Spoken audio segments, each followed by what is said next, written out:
Hello সবাইকে, good morning. আজকে আবারও একটি নতুন দিন শুরু করছি তোমাদেরকে সঙ্গে নিয়ে। আশা করছি তোমরা সকলে খুব ভালো আছো আর আমরাও বেশ ভালো আছি। আজকে বারটা ছিল সোমবার আর এখন ঘড়িতে বেজে গেছে সকাল 6টা। তো ঘুম থেকে উঠে দেখো ছাদে চলে এলাম। কালকে বিকালবেলাতেই দেখে গেছিলাম যে গাছগুলো একদম নেতিয়ে গেছে, জল দেওয়া হয়নি তো কদিন, যেহেতু বৃষ্টি হচ্ছিল, তো সেই কারণে বেশ কয়েকদিন ছাদে আসা হয়নি। তারপরে আবার লাস্টের দুদিন বৃষ্টি হয়নি, তো সেই কারণে গাছের পাতাগুলো দেখলাম নেতিয়ে গেছে। তো আগের দিন বিকালবেলা দিলেই ভালো হতো, ওই দিনকে আর জল দেওয়া হয়নি, তাই আজকে ঘুম থেকে উঠেই চলে এলাম, গাছগুলোতে একটু জল দিয়ে নিলাম। আর ওই যে কালকে জামা কাপড়গুলো মেলে দিয়ে গেছিলাম, ওগুলো রাতে আর তোলা হয়েছিল না, যেহেতু শুকিয়েছিল না, তাই ভাবলাম যে একবারে সকালে এসে তুলে নিয়ে যাব। তো সেই কারণেই আরও বিশেষ করে ছাদে আসা। তো এক কাজে এই যে দুই কাজ হয়ে গেল। আর হাজব্যান্ডের কিন্তু আজকেও ছুটি, তো সেই কারণে রান্নাবান্না সেরকম কোনো তাড়াহুড়ো নেই। আর ছেলের স্কুল আছে, তবে ওই যে অন্যান্য দিনের থেকে একটু দেরি করে রান্না বসালেও কোনো অসুবিধা হবে না। তো সেই কারণে সকালবেলা একটু আমি আমার মতো করে সময় কাটিয়ে নিলাম। আর এখন এই যে নিচে এসে ফ্রেশ হয়ে নিয়েছি, তারপরে যাব রান্নাঘরে। তো হাজব্যান্ডের অফিস থাকলে ও যেহেতু 8:30টার সময় খেতে বসে, তো অন্যান্য দিন আমাকে ওই 8টা থেকে 8টা 15-এর মধ্যে রান্নাটা কমপ্লিট করতে হয়। তবে আজকে যেহেতু ছেলে ওই 9:30টার সময় খাবে, তাই কিন্তু আমার ওই 9টার মধ্যেই রান্নাটা কমপ্লিট করলেই হবে। তো সেই কারণে সেই রকম সময় হাতে নিয়ে রান্নাঘরে চলে এলাম। ওই যে একটু অলসতা করেই আর কি, যতটুকু সময় লাগবে রান্নাঘরে ঠিক ততটুকু সময় নিয়েই আসি রান্নাঘরে। তো যাই হোক, এই যে রান্নাঘরে এসে চালটা নিয়ে নিলাম। তো ভাত আর ডালটা আগে বসিয়ে দেব। আর আজকে ভাবছি কচুর শাকটা করে নেব, নাহলে ওগুলো যেহেতু শাক টাইপের জিনিসই বেশি আনা হয়েছে, তো ওগুলো খেতে দেরি করলে সব নষ্ট হয়ে যাবে। আর ওই যে গতকালকে তো ইলিশ মাছ এনে দিয়েছে হাজব্যান্ড, তো আজকে আমার মতো করে কচুর শাকটা রান্না করে নেব। আর কচুর শাক রান্না করতে একটু সময়ও লাগে অন্যান্য সবজির থেকে। তো ডালটাকে বসিয়ে দিয়ে ভাবছি কচুর শাকটা ভালো করে ধুয়ে প্রেশার কুকারে সিটি দিয়ে নেব। তো কচু শাকটা কড়াইতে দিলেও সেদ্ধ হয়ে যায়, তবে মা বলেই দিয়েছিল যে প্রেশার কুকারে দিয়ে 2টো সিটি দিয়ে নিতে, তাহলে সময়টা অনেক কম লাগবে। শুধু শুধু গ্যাস নষ্ট করে এতক্ষণ ধরে কচু শাক সেদ্ধ করব, তো সেই কারণেই মা বলেছিল কি আর কি প্রেশার কুকারে দিয়ে নিতে। তো এদিকে দেখো একটা বড় পাত্রে, এইটা আমি শাক সবজি ধোয়ার জন্য ইউজ করি বালতিটা। তো এর মধ্যে কচুটা খুব ভালো করে ধুয়ে নেব, আর তার সঙ্গে একটা কড়াই। তো যেহেতু অনেক জল দিয়ে ভালো করে ধুতে হয়, তাই কিন্তু অনেকগুলো পাত্র নিয়ে অল্প অল্প করে সমস্ত কচু শাকগুলো ধুয়ে নিয়েছি। আর এখন 2টো ব্যাচে কচু শাকটা সেদ্ধ করে নেব। আর ছেলে তো যেহেতু কচু শাক খাবে না, তাই ওর জন্য কিন্তু ভাতের মধ্যে একটু আলু সেদ্ধও দিয়ে দিয়েছি। আর এটা ওই দেরি হলেও কোনো অসুবিধা নেই, তবে ছেলের জন্য একটু ডাল, আলু সেদ্ধ, ভাত এগুলো তো আমাকে আগেই করে দিতে হবে। তো এই ছেলে স্কুলে যাওয়ার আগেই মোটামুটি আমার রান্নাবান্না কমপ্লিট হয়ে যাবে, যতটুকু সময় নিয়ে রান্নাঘরে এসেছি। তো কচুর শাকটা তো ধোয়া হয়ে গেছে, আর এখন এই যে গ্লাভসটাকে ভালো করে পরিষ্কার করে নেব। তো এই কচু শাক আনা হয়েছে বলেই হাজব্যান্ড গ্লাভসগুলো এনে দিয়েছে। আরও ঠাকুর ঘরে যেহেতু এই যে প্রীতম্বরী দিয়ে বাসন মাজতে হয়, তো সেই কারণে 2 জোড়া গ্লাভস এনে দিতে বলেছি। একটা ঠাকুর ঘরে ইউজ করব, আর একটা রান্নাঘরে। তো কচুর শাকটা তো সেদ্ধ হতে বসিয়ে দিয়েছি, প্রেশার কুকারে আর এদিকে ডালটাকে ফোড়ন দিয়ে নেব। এই ডালের সঙ্গে কোনো মাছ বলো, কচু বলো, ওগুলোর কোনো ছোঁয়াছুঁয়ি রাখবো না, কারণ ওগুলোতে ছেলের অ্যালার্জি হতে পারে। তো সেই কারণে ডালটা একদমই সেপারেট করছি। আর আজকে কিন্তু ডালে আমি টমেটো, পেঁপে এগুলো কোনো কিছুই দিইনি। তো ডালের মধ্যে কয়েকটা কাঁঠাল বীজ দিয়ে দিয়েছিলাম কেটে, তো সেগুলোই ডালের সঙ্গে খেতে কিন্তু ভীষণ ভালো লাগে। তো ওদিকে ডালটা নামিয়ে নিয়েছি, ভাতটাও হয়ে গেছে। আর এখন ওই যে মাছ ভাজা করব আমাদের জন্য, আর একটুখানি কচুর শাক করব। আজকে ভাবছি কোনো তরকারি করব না, কারণ এই ইলিশ মাছ ভাজা হলে আর মাছ ভাজার যে তেলটা থাকে সেটাও তো আমি পুরোটাই তুলে রাখি। তো হাজব্যান্ড ছেলে দুজনেই মাছ ভাজা আর মাছের তেল দিয়ে খেতে বেশি পছন্দ করে। আর আমার জন্য তো কচু শাক থাকছেই, ওটা হাজব্যান্ডও খাবে নাকি সেটা সন্দেহ, কারণ ও এগুলো খুব একটা পছন্দ করে না। তো সেই কারণে ওদের জন্য মাছ ভাজা করছি, আর আমার জন্য কচু শাক করছি। তো মাছ আরও কয়েকটা নিলে হতো, তো যেহেতু আজকে আমার একটা ফেভারিট রেসিপি রান্না করছি, তো সেই কারণে আমার জন্য এক্সট্রা আর মাছ নিইনি। তো পরে যেদিন আবার ইলিশ মাছ রান্না করবো, সেদিন সবকটাই রান্না করে নেব। তো এদিকে মাছের মাথাগুলো ভেজে তুলে নিয়েছি, আর মাছের যে পেটিটা থাকে সেটাকেও এখন ভেজে নিলাম। আর মাছ ভাজার যে তেলটা ছিল সেটাও পুরোটা নামিয়ে নিয়েছি। তো এখন হাজব্যান্ড উঠে পড়েছে ঘুম থেকে, ওর জন্য একটু চা করব, সেই সঙ্গে ভাবছি আমিও একটু চা খেয়ে নেব। তোমরা তো দেখেই থাকো, আমি কিন্তু রেগুলার সকালের দিকে চা খাই না বললেই চলে, ওই মাঝে মধ্যে বিকালের দিকে খাই। মানে সন্ধ্যাবেলায় আর কি। তো আজকে যেহেতু হাজব্যান্ড রয়েছে, আমারও রান্নাটা অনেকটা এগিয়ে গেছে, তাই ভাবলাম যে দুজনে একসাথে চাটা খেয়ে নিই। আর এদিকে বিস্কিটটাও শেষ হয়ে গেছিলো, তো বিস্কিটটাও ঢেলে নিলাম। আর জানো তো, ওই যে 2 দিন যেহেতু বাড়িতে ছিলাম না, তাই মনে হচ্ছে সব কিছুই অগোছালো হয়ে গেছে, কতদিন বাড়িতে ছিলাম না। আর এখন আমার মনের অবস্থা এরকমই যে আমার এই বাড়ি ছেড়ে ঘর ছেড়ে কোথাও গিয়ে থাকতেই ইচ্ছে করে না। ওই যে বাপের বাড়িতে গিয়েছিলাম, তাও ওখানে গিয়ে নিজেকে গেস্ট গেস্ট মনে হয়েছে, মনে হচ্ছিল কতক্ষণে বাড়ি যাব, কতক্ষণে নিজের সংসারে ফিরবো। তো এই যে মেয়েদের নিজের সংসারে যদি সুখ শান্তি থাকে, তাহলে কিন্তু অন্য কোথাও গিয়ে তাদের মন বসে না। তো আমারও এখন সেরকমটাই হয়েছে। আগে মনে হতো যে গিয়ে অনেক কদিন থাকবো, অনেক কদিন সময় কাটাবো, তো এখন ওই বাড়িতে গেলে মনে হয় কবে বাড়ি ফিরবো। তো এখন ওই যে একদিনের জন্যই বলো আর 2-4 দিনের জন্যই বলো, ওই বাড়ি থেকে বেরোলে না বাড়িটা কেমন অগোছালো হয়ে যায়। তো বাড়ি ফিরে আবারও নতুন করে সমস্ত কিছু গোছগাছ করে নিতে কিন্তু অনেকটাই সময় লেগে যায়। তো চলো এবারে একটু অন্য প্রসঙ্গে কথা বলি। তো কমেন্টটা আমি আমার ভিডিও সাইডে দিয়ে দিচ্ছি, চাইলে তোমরাও দেখে নিতে পারো। আর ফার্স্টেই বলছি, আমি কিন্তু তোমাদের কারোর কাছে কোনো মতামত চাইছি না বা কারোর কাছে কোনো সাপোর্টও চাইছি না, শুধু আমার দিক থেকে ক্লিয়ার করার দরকার ছিল, সেই কারণেই আর কি কথাগুলো বলছি।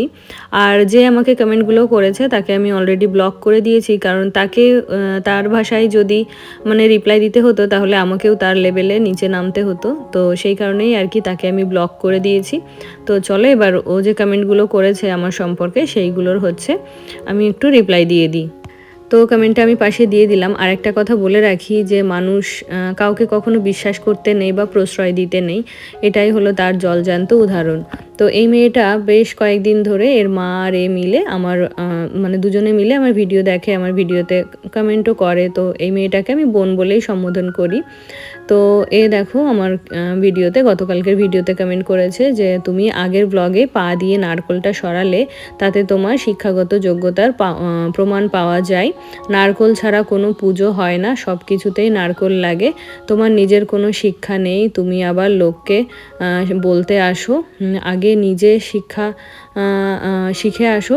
MA পাশ করলেই শিক্ষিত হওয়া যায় না, নিজ মনোবৃত্তি। তো এটার রিপ্লাই আমি লিখেছি যে কে কতটা নীচ তোমরাই দেখে নাও। উনি কী কারণে আমাকে নীচ বলছে সেটা উনিই বলে দিয়েছেন। সামান্য একটা বিষয়ে যারা অপরিচিত কাউকে এরকম মন্তব্য করতে পারে, তারা কতটা নীচ তোমরাই বলো। আমার মতে ধান তো মা লক্ষ্মীর প্রতীক, আর ধান কাটা থেকে শুরু করে শোকানো পর্যন্ত ধানে তো কতবার পা দেওয়া হয় এনার বোধহয় জানা নেই। কম বেশি সব ফলই পুজোতে লাগে, বাকিটা ভেবে দেখো। তো আমি এটা রিপ্লাই দেওয়ার পরে উনি আরও একটা রিপ্লাই করেছে আমাকে, সেটাও আমি তোমাদের সাথে শেয়ার করছি। তো তার উত্তরে উনি লিখেছেন, ফর ইওর কাইন্ড ইনফরমেশন, একটা কথা বলতে বাধ্য হচ্ছি, কখনো মুখের জোরে জিতবার চেষ্টা করো না, কারণ যেহেতু গায়ে কথাগুলো লেগেছে তাই প্রিন্টেড কমেন্ট করে দিয়ে ইউ নো হোয়াট, যখন রান্নার দিদিকে রাখলে তখন শুধু নিজের পরীক্ষাটুকু যাতে দিতে পারো ভালো করে, তারপর তো গল্প, কারণ সেই টাইম পিরিয়ড অবধি কোনো প্রবলেম ছিল না। তারপর হাউস হেল্পারও same problem, same with teacher also. Actually no one is perfect in this world and লিসেন্ট। আমাদেরও জানা আছে যে ধান কিভাবে হয়, কারণ আমাদেরও বাড়িতে ছিল। তাই বলছি, গলার জোরে জিততে এসো না, ঢিল ছুঁড়লে পাটকেল তো খেতেই হবে। আর লোককে জিজ্ঞাসা করছো বলুন, তারাও বলবে না, কারণ সবাই একই ক্যাটাগরিতে পড়ে তোমার মতন। তো প্রথমেই বলি যে ঢিলটা কে ছুড়লো আর পাটকেলটাই বা কে ছুড়লো। যে নারকোলে পা দেওয়ার কথা নিয়ে এত কিছু, তো নারকোল তো আমাদের বাড়িতে ছোটবেলা থেকেই আছে। আমরা অতটা নারকোলকে ভক্তি শ্রদ্ধা করি না, কারণ আমাদের ফ্যামিলিতে কেউ করে না। আমরা ওরম হাত পা দিয়ে ছুঁড়ে টুড়ে ফেলে দিই, লাথি টাথি মারি। এমনকি পুজোয় যে নারকেলটা লাগবে সেটারও যখন খোসা ছাড়াতে হয়, সেটাও কিন্তু আমরা খোসা ছাড়ানোর সময় অনেক সময় পা দিয়ে ফেলি। আর ইনি বলেছে যে রান্নার লোকের কোনো প্রবলেম ছিল না যতক্ষণ পর্যন্ত আমার পরীক্ষাটা হয়েছিল না, তো সেই কারণেই আমি রান্নার লোক রেখেছিলাম। তো প্রথমেই বলি, 100 বার আমার প্রয়োজন ছিল বলেই আমি রান্নার দিদিকে রেখেছিলাম, আর যখন প্রয়োজন ছিল না তখন আমি তাকে ছাড়িয়ে দিয়েছিলাম। তবু একটা সময় ভেবেছিলাম যে ও থাকলে আমার হয়তো হেল্প হবে, তবে সেটা তো হচ্ছিলই না। আর আমি যে এখন তার সম্পর্কে কিছু বলবো, মানে এই 3 জনের কথা তুমি উল্লেখ করেছে, আমি এই 3 জনের ব্যাপারেই বলবো। তো তোমরা তো একতরফা শুনবে, তো একতরফা শুনে তোমাদের বিশ্বাস নাও হতে পারে, তবু আমি এখন বলবো। তো রান্নার লোক রেখেছিলাম যাতে আমার হেল্প হয়। তো আমার পরীক্ষাটা যে কদিন ছিল, মানে 3 দিন আমার পরীক্ষা ছিল, ওই শুধুমাত্র পরীক্ষার দিনগুলোতেই এসেছে, মাঝের দিনগুলোতে কিন্তু ও কামাই করেছে। এমনকি আমি যেদিন পরীক্ষা দিয়ে বাড়ি ফিরি, আমার যেহেতু দমদমে সিট পড়তো, আমাদের এখান থেকে গাড়ি করে প্রায় 1.5 ঘন্টা যেতে সময় লাগতো। তো সেখান থেকে আমি ফিরে পরের মানে ওকে ফোন করি, পরের দিন 1 জানুয়ারি ছিল, ওই দিন বলে কি ও আসবে না। তো অতটা জার্নি করে শরীরটাও আমার ঠিক ভালো লাগতো না। তো ও প্রায়ই কামাই করতো, তোমরা সেটা ভিডিও মানে আগের ভিডিও দেখলে সেটা প্রমাণ পেয়ে যাবে যে ও কতটা কামাই করতো। তারপরে ও বলতো রুটি করতে পারে না। তো পরীক্ষার দিন আমি একদিন ফ্রাইড রাইস নিয়েছি আর একদিন রুটি নিয়েছি। তো যেদিন আমি রুটি নিয়েছিলাম সেদিন কিন্তু রুটিগুলো আমাকেই বেলে নিতে হয়েছিল। তো সেটা থাকা সত্ত্বেও আমার পরীক্ষা হয়ে যাওয়ার পরেও ওকে আমি আরও কয়েকদিন রেখেছিলাম।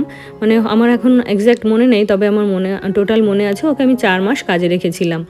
আর তোমার কথাতেই বলি যে নো ওয়ান ইজ পারফেক্ট, এই বয়সে এসে সেটা তোমার কাছ থেকে আমাকে শিখতে হবে না।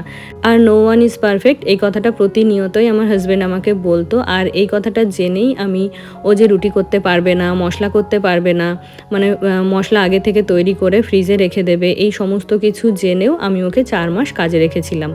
গেল আমার কাজের দিদির কথা। এবার আসি আমার হাউস হেল্পের কথা।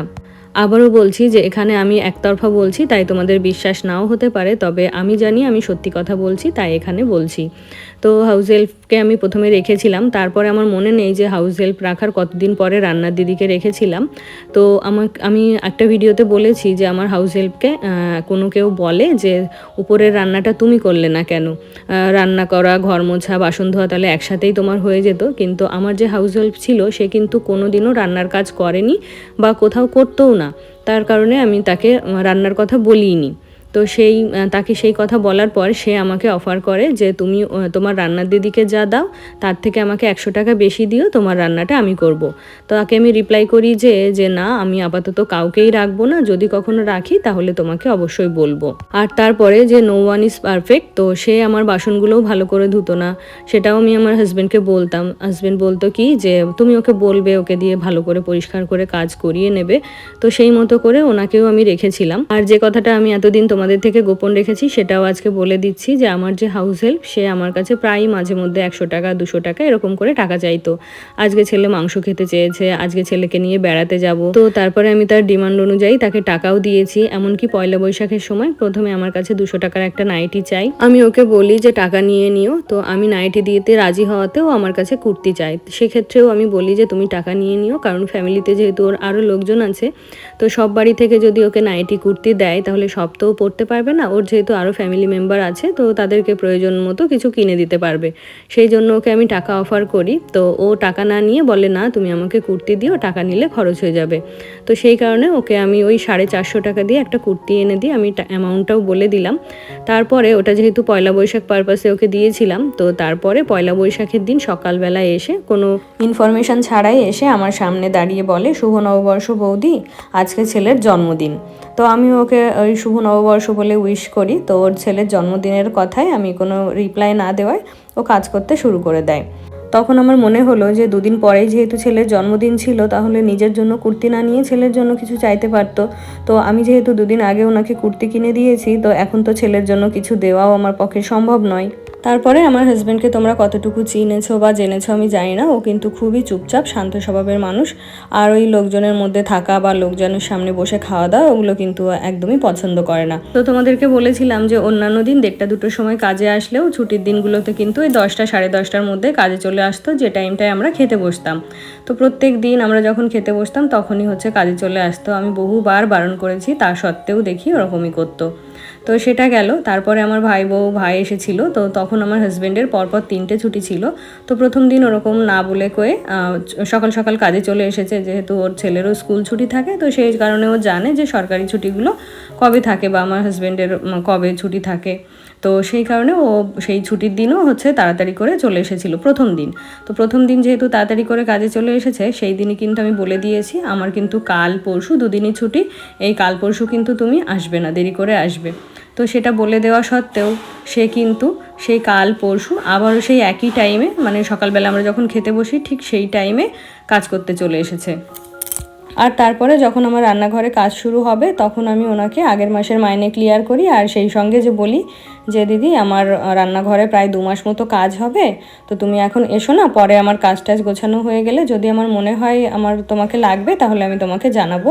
তারপরে এখনো পর্যন্ত যেহেতু আমাদের পাশের বাড়িতেই কাজ করে, তো দেখা হলে আমাদের দুজনের মধ্যে কথা হয়, আমরা দুজনের খোঁজ খবর নিই, তো সেই মতো করে চলছে। আর এখন তো হাউস হেল্পের আমার কোনো প্রয়োজনই নেই, কারণ এখন আমি যেহেতু পড়তে যাচ্ছি, তো আমার হাজব্যান্ড ছেলে বেরিয়ে গেলে এক প্রকার ঘরে তালা বন্ধ করেই আমাকে বেরিয়ে যেতে হয়, তো সেই জন্য এখন তো আমি হাউস হেল্পারও রাখবই না।